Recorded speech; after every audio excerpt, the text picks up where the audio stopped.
ఛత్రపతి శివాజీ జన్నత్ చేరుకున్నారు జనా. ఆ దక్కన్ని మన మొఘలాయులు దక్కించుకోవడం ఎంతో దూరంలో లేదు. మరాఠాల సింహం లేనప్పటికీ తన వేటని చావా కొనసాగిస్తాడు. మరాఠా సామ్రాజ్యానికి వ్యతిరేకంగా ఎప్పుడు ఆలోచించినా చీల్చి చెండాడుతాను.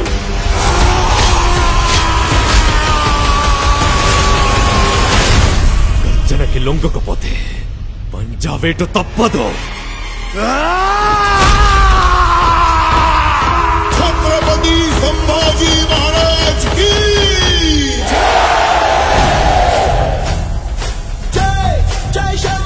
ఈ యుద్ధం స్వరాజ్య సాధన కోసం చేసే యజ్ఞం. ఆ మహాదేవుని సాక్షిగా ప్రతి పౌరుడి సంరక్షణే మన లక్ష్యం. స్వరాజ్య స్థాపన సాక్షాత్ ఈశ్వరేచ్ఛ. మేము ఔరంగజేబును కలవడానికి వెళ్తున్నాం. కళ్లల్లో కించిత్ చింత కూడా లేదు. భోన్స్లే వంశంలోని ప్రతి మగవారు ప్రళయంతో సమానం. పర్వతాలే అడ్డుకోలేని ధాటిని కంకర్రాలేం చేస్తారు.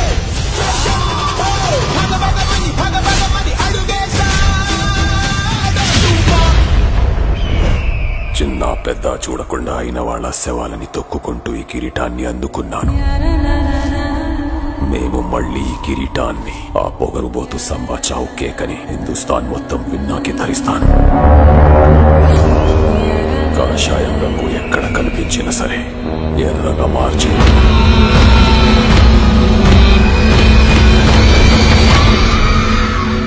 సమయం ఆసన్నమైంది. మెరుపు దాడి చేద్దాం. ఔరంగు నిరంకుశత్వాన్ని కాల్చి బూడిద చేద్దాం.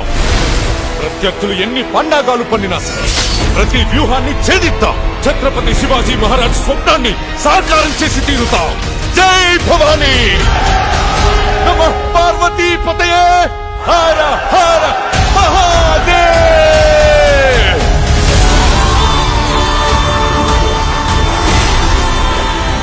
సమగ్ర మరాఠా సామ్రాజ్యంతో పాటు నేను కూడా ఎదురు చూస్తుంది ఈ రోజు కోసం. మీ నమ్మకం మాకు తోడుంటే యుద్ధం కూడా ఉత్సవమే.